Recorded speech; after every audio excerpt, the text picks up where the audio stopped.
Hey guys, Logan here from CTC Robotics. Today we're going to be taking a look at the I-turn mechanism on my animatronic, by far one of the most complex mechanisms that animatronics can have in the CEC community.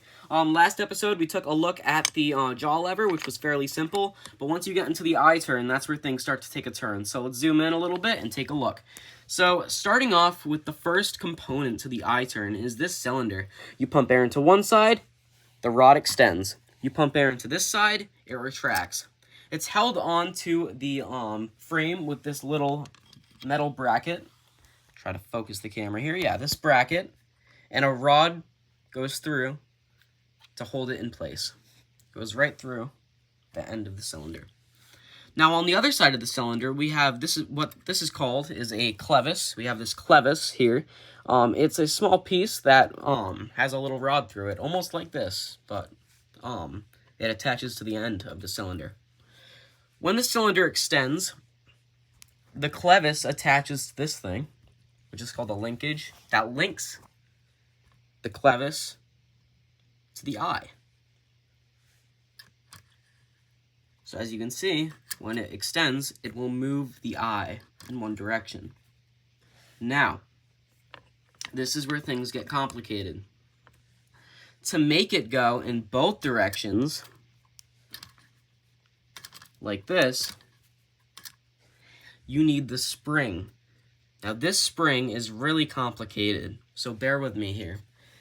So, the spring has this little bracket right here.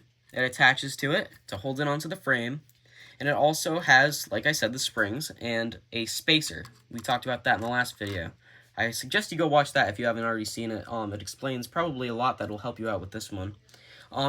The clevis on the end of these spacers and rod and whatever you want to call this, on the end of the spring, attached to the eye as well.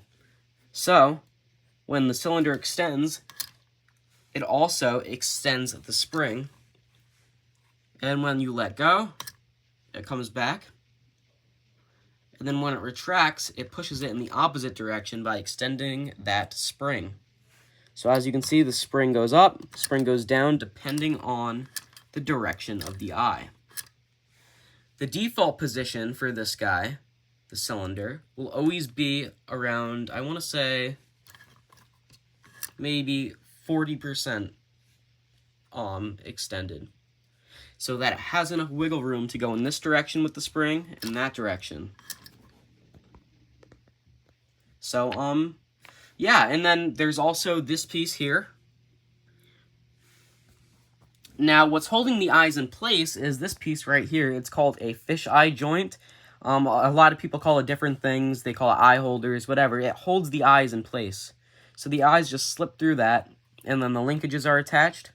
Linkage, linkage, linkage.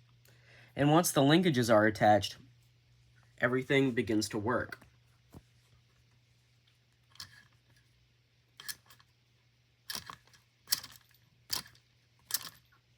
Alright, thank you guys so much for watching this video. I hope this helped you understand. I'll see you in the next one.